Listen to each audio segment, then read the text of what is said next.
Welcome back. Take a big breath in and let it fall away.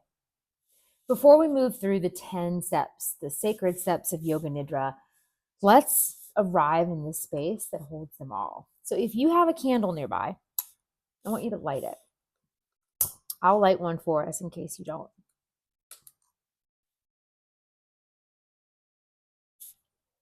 Let this represent the flame of awareness, steady, luminous, and unafraid of the dark. Wherever you are, close your eyes and take a deep breath in. Feel the ground underneath you, the hum of the room, the pulse in your chest. Yoga Nidra is not a method to learn, it's a remembering. Each step is a doorway through a different layer of being, a return journey from the outer body to the innermost self.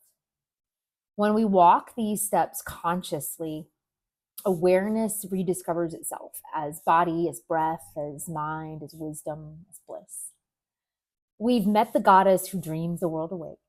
We've traced the koshas and glimpsed how consciousness layers itself into human form. Now we turn to the map of return, the 10 steps that guide awareness back through those same layers, from the outermost body to the innermost light. Each step nourishes or purifies a particular kosha, moving through the gross body into the subtle body, and finally resting in the causal body, where bliss and awareness dissolve into one. These 10 steps are preparation and arrival, Sankalpa, rotation of consciousness or a body scan, awareness of breath, pranamaya kosha, awareness of opposites, manomaya, awareness of emotion and inner feeling, visualization and symbolic imagery, replanting the Sankalpa, returning to a waking awareness, and finally integration and embodiment. We'll go through them one by one. This is the map of return. Let's begin. Step 1 is arrival, preparation and intention. The kosha focus here is the annamaya, the body, and vijnanamaya, wisdom. We're working with the gross body and starting to build a bridge into the subtle body where we're going to spend a good bit of time. Every journey begins at the threshold.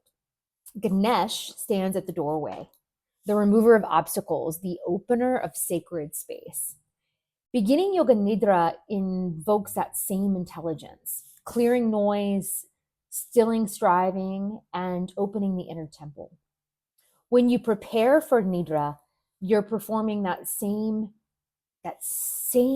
invocation, clearing the path through the noise and resistance so that the soul can enter its own temple. Ganesh is at the door, but as you walk through, Lakshmi, the goddess of abundance, waits just inside the doorway, reminding us that ease is holy. Scientifically, this step signals safety. As trauma researcher Dr. Stephen Porges explained in polyvagal theory, a sense of physical support and predictability activates the ventral vagal complex. This helps to shift the body from defense, from fight, flight, or freeze, into rest and digest. Your heart rate slows, your muscles release, and your cortisol levels drop. Your tone of voice as a teacher, your pacing, your giving permission to rest are neurobiological invitations. It's not just a physical preparation. It's a nervous system invitation to trust. Scientists call it ventral vagal activation. Lakshmi calls it grace. As a facilitator, you can begin by helping students arrive. Invite adjustments, props, blankets. Say things like, let comfort be your first act of devotion. Feel the ground rise up to meet you. You are already safe enough to rest. Let the ground hold you. Help create their comfort. Give them permission to get more comfortable, to be warm, to be held. Create the comfort, and we're creating the sacred space that we need to step in to the next step. The second sacred step in Yoga Nidra is Sankalpa, the vow of the soul. The Kosha focus here is both Vijnanamaya and Anandamaya koshas, and the body is the subtle body. Once Ganesha opens the gate, the first sound that follows is that of creation itself. Vishnu dreams upon a cosmic ocean, and from his navel rises a lotus. On the lotus sits Brahma, who whispers the world into being. That whisper is your Sankalpa, your sacred vow. It's not a goal, it's not an affirmation, it's a remembrance, a vow to live from truth rather than from conditioning. As the mind softens and the body yields, the subconscious soil becomes fertile.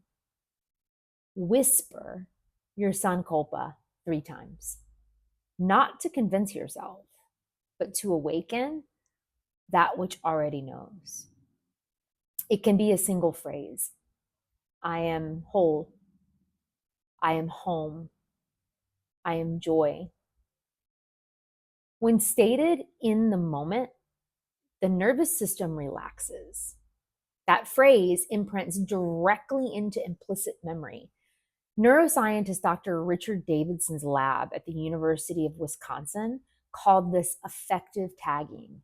It's emotion amplifying learning. Intention sets the current and the river of awareness flows. It's important to state this in present language. If we say something like I will be whole, we're creating a to-do list. We're actually pushing something into the future. This is sort of like goal setting. You state it from as if it already is, because it is. I am joy. I am divine. I am abundance. It allows the mind and the nervous system to relax instead of pushing something forward. The third step in Yoga Nidra is the rotation of consciousness, or the body scan. This is your body as a temple. The Kosha focus is Annamaya, and we're moving back to the gross body, the physical body. In the Tantras, the goddess touched her own body while chanting mantras into each limb. That ritual was called Nyāsa, placing light into form so that awareness would never forget itself. Each time you guide your students through a body scan, you're echoing this gesture. You're blessing flesh as holy ground. When you guide the rotation of consciousness, you reenact this myth, the goddess remembering her divinity through human form. Modern neuroscience calls this introception and proprioceptive mapping. Otherwise, awareness of inner sensation. This is proven to regulate emotion and help restore presence. Research from University of Tübingen uses fMRI, and it showed that systematic body awareness practices increased gray matter density in the insula and somatosensory cortex. You can tell I'm not a neuroscientist. Regions that are linked to emotional regulation and empathy. That part I understand clearly. In really simple language, this is feeling your body from within. And when we feel our body from within, it makes us kinder, steadier, more compassionate, and more present. As a facilitator, your cadence here should be slow, rhythmic, hypnotic. The aim is not to just name anatomy, but to start to awaken presence. While we name anatomy, I would say avoid big anatomical terms and use common language. Bring your attention to your right thumb. Walk your awareness to your left shoulder blade and feel it melting towards the earth. Sense your back body heavy, front body open, your whole body breathing itself. Move attention and awareness through the entire body as if stringing beads on a mala. Thumb, finger, hand, wrist, arm, shoulder. Every point, a pulse of consciousness. As awareness travels, amazing things happen. Muscle tone drops. The reticular activating system quiets. And the first bridge into the subtle body begins to form. This is pratyahara in motion. The withdrawal of the senses drawing inward without struggle. This is where the temple door of the subtle body begins to open. Step 4 is awareness of breath. Pranamaya Kosha, the river beneath the skin. Our Kosha focus is pranamaya, and we're entering the subtle body with earnest. Now we enter the current beneath the form. Breath, prana, the movement of life itself.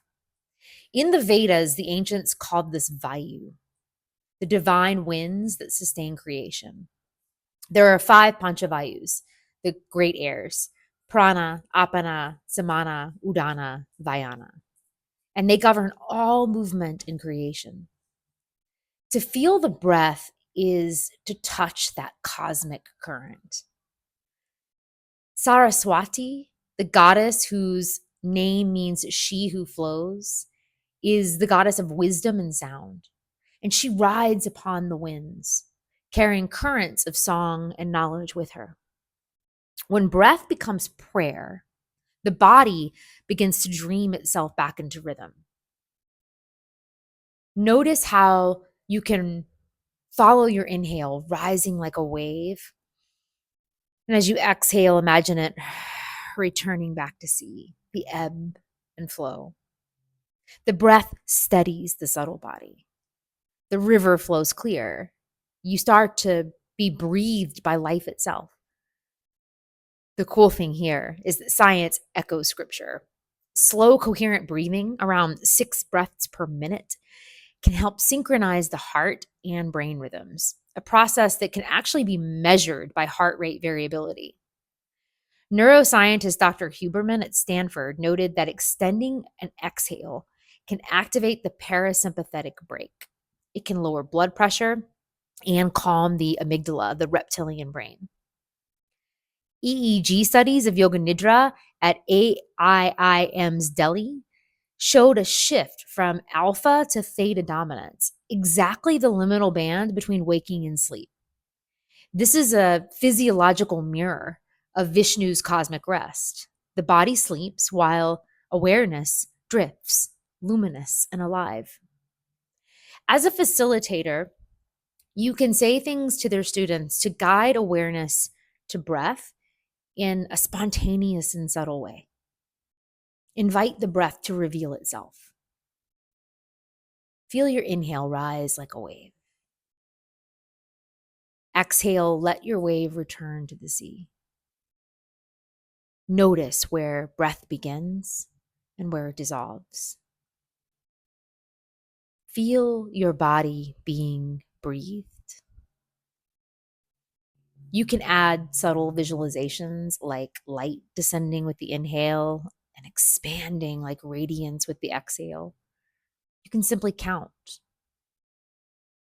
Whatever you do, allow breath and attention to merge. This step refines the pranamaya kosha, the river of vitality. When breath steadies, prana flows freely through the nadis, and awareness crosses the threshold from the gross to the subtle. Here, As both myth and science agree, the wind of life becomes a bridge between worlds. Step 5 is awareness of opposites, the alchemy of balance. Here, our Kosha focus is Manomaya, and we're still in the subtle body.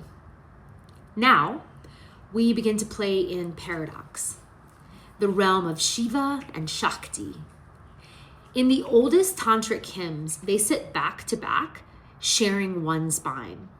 He is stillness, she is movement. Both are divine.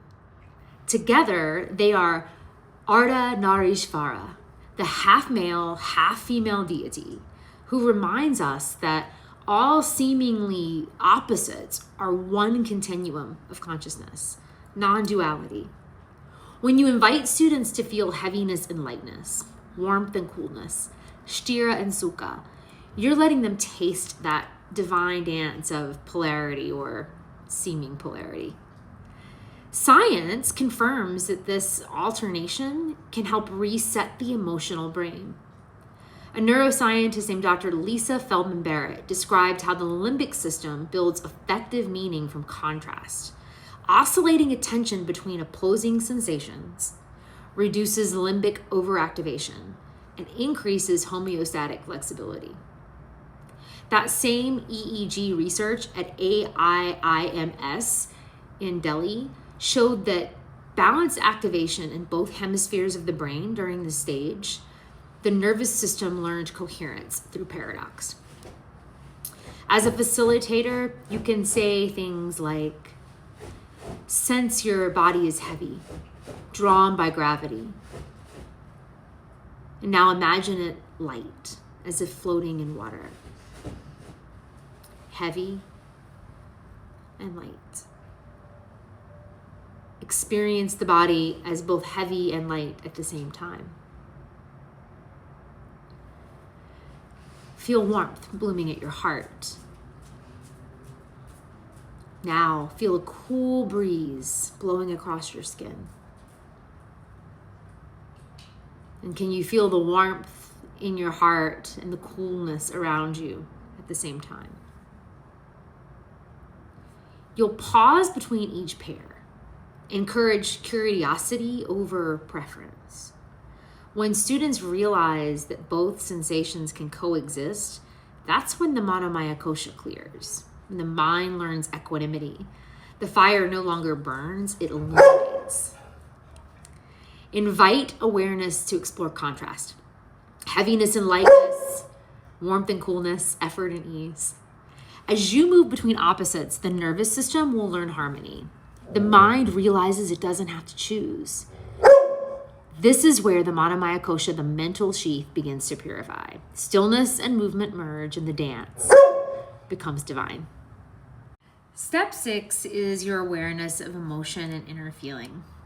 Our Kosha focus here is Manomaya to Vijnanamaya, a bridge, and we're still in the subtle body. Beneath sensation lives feeling, the subtle weather of the heart. From a balanced mind rises emotion, the sacred weather of the soul. In myth, this is the realm of Kali, fierce compassion embodied. She devours what we repress, not to destroy us, but to free us from fear. When we welcome and witness emotion, we're standing in her fire, burning through avoidance into clarity. Science tells the same story in quieter language. Functional MRI studies at UCLA's regulation lab showed that naming or observing emotion decreases activity in the amygdala, the reptilian brain, and increases regulation in the prefrontal cortex. Psychologist Dr. Dan Siegel calls it name it to tame it. Awareness metabolizes what reaction cannot. In Yoga Nidra, this process happens beneath words. The nervous system learns safety inside feeling itself. As a facilitator, this is where we say things like, bring to mind a feeling of peace or gratitude. Now, recall a feeling of tension or sorrow. Hold one gently in each hand, like waves meeting in the same ocean. Encourage neutrality. Everything belongs.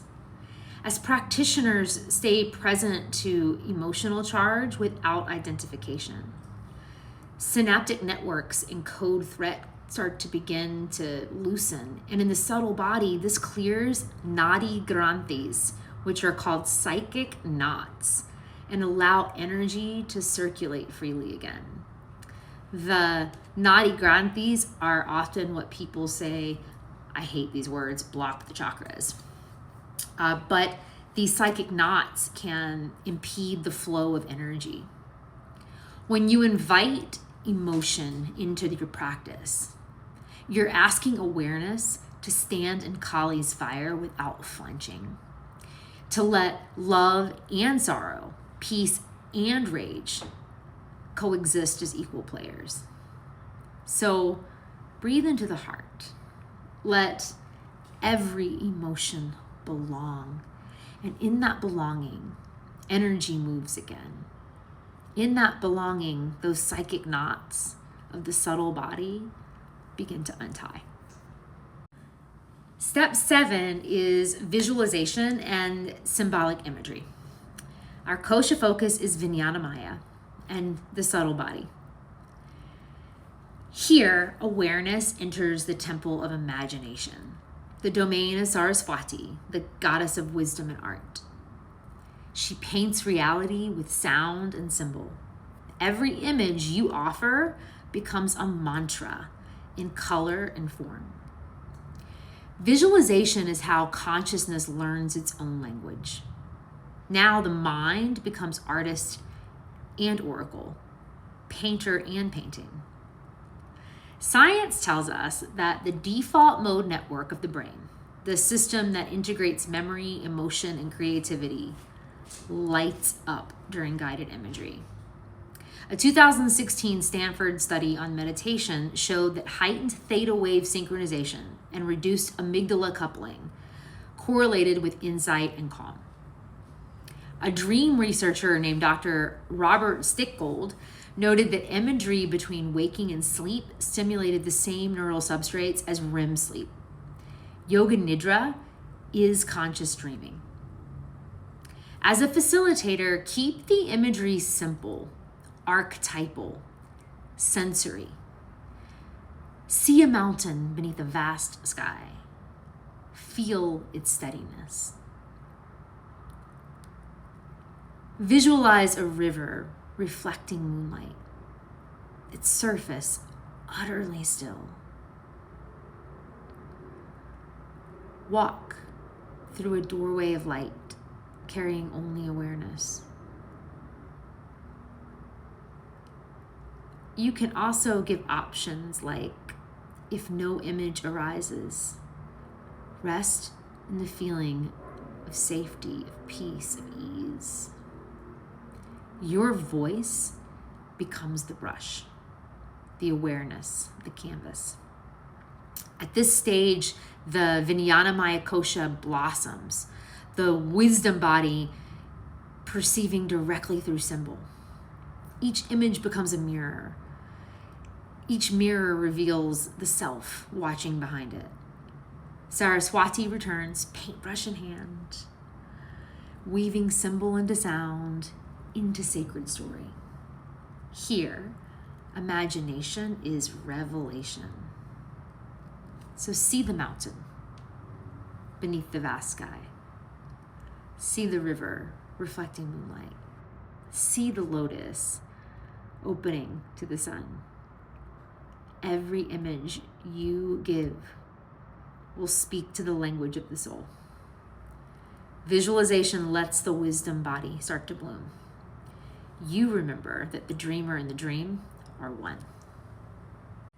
Step 8 is our repetition of Sankalpa, planting this seed in the field of bliss. We're still in Vijnanamaya Kosha, but we're building a bridge to Anandamaya Kosha.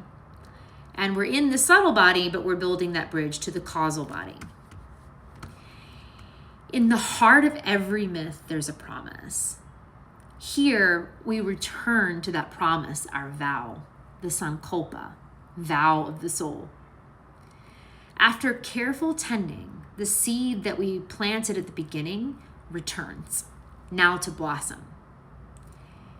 In the silence, Tripura Sundarī, the radiant goddess of the three worlds, whispers creation into being.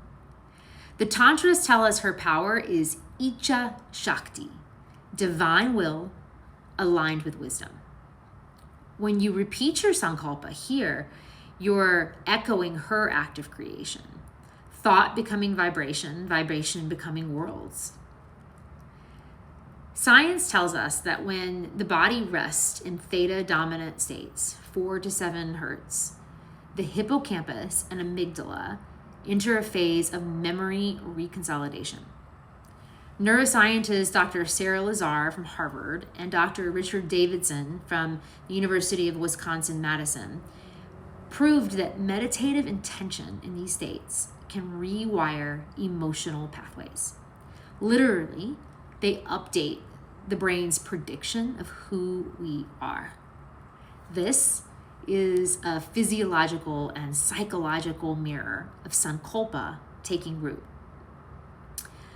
You can say things as a facilitator like, allow your Sankalpa to rise again, effortlessly, like a memory of truth. Whisper your Sankalpa to yourself 3 times, not to convince the mind, but to remind your soul. Feel the vibration of your Sankalpa bloom in your chest and ripple outward.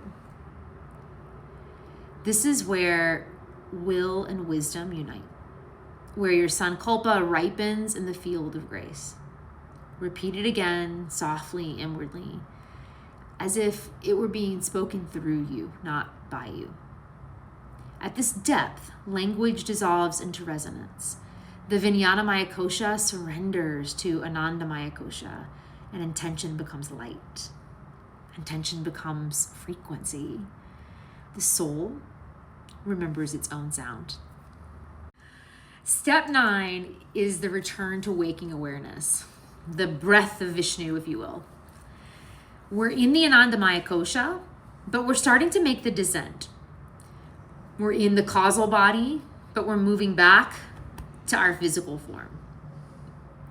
The myths tell us that when the goddess stirs from her cosmic sleep, Vishnu exhales and worlds begin again. Each awakening from Yoga Nidra is a tiny recreation of awareness breathing itself back into matter. Every descent must one day rise again.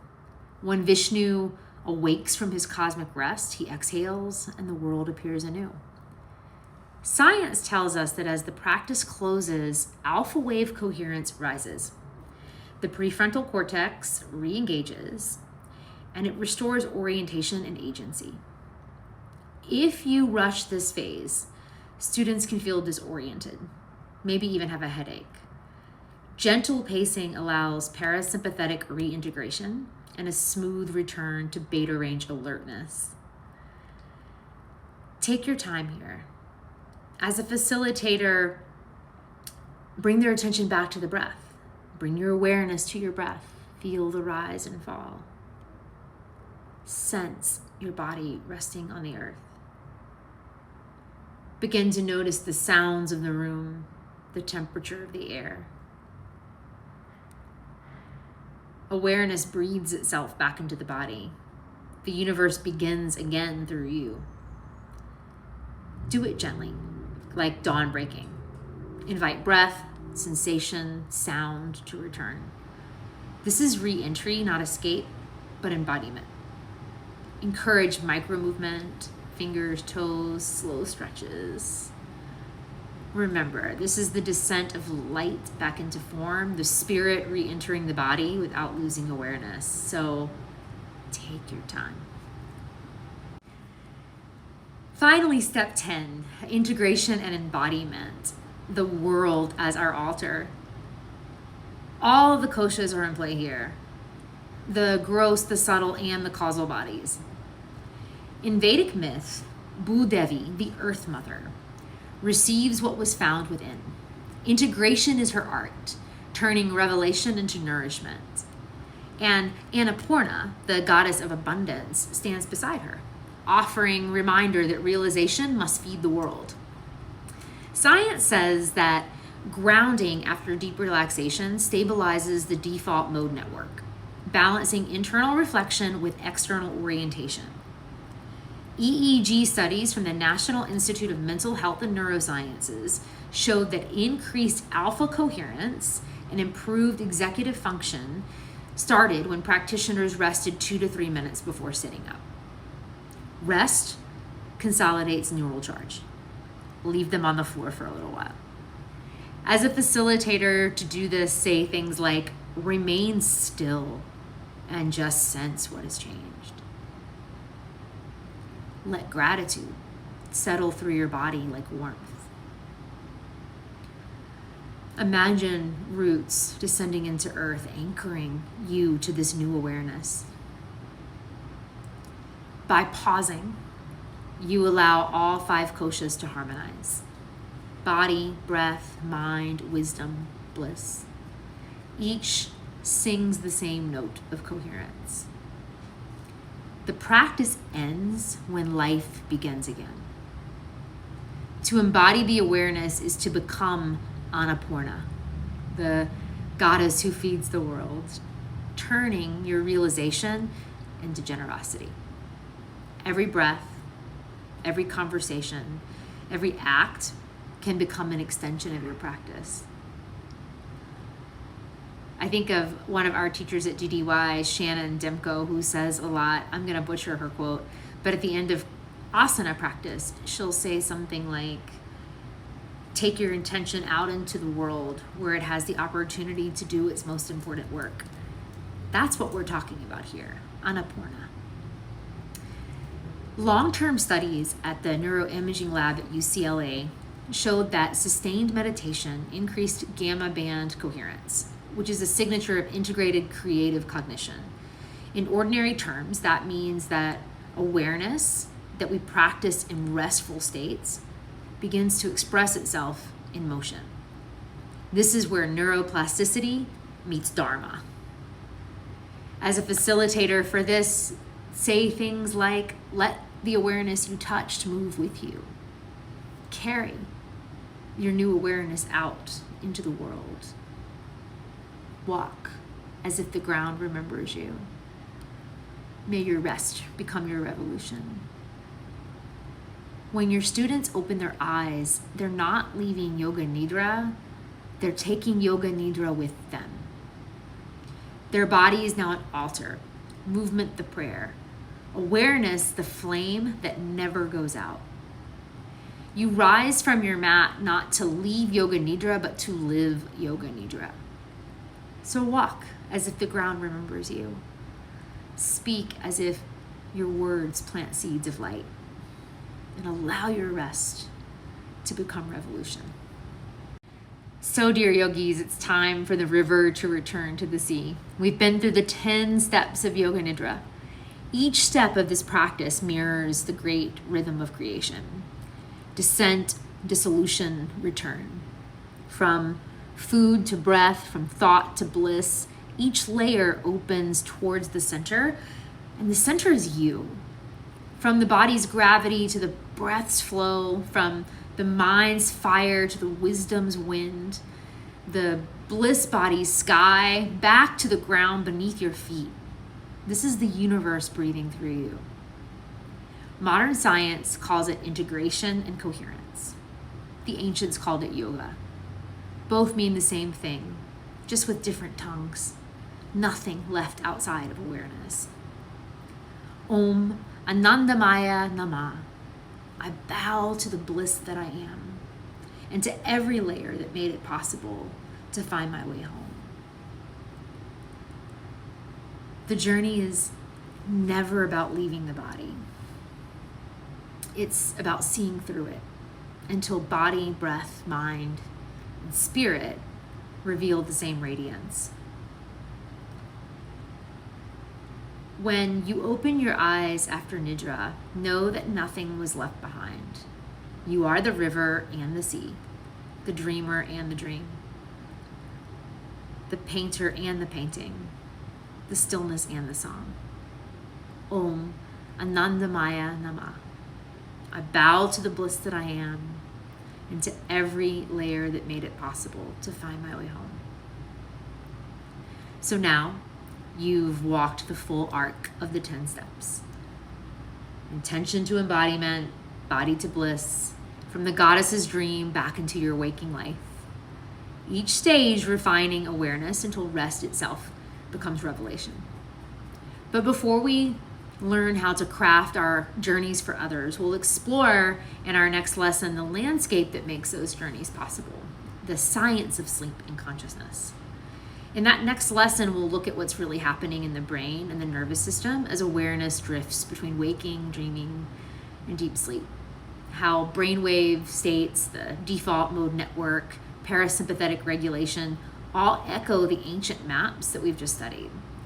You'll see why Nidra is not about falling asleep, but about awakening inside the physiology of sleep itself.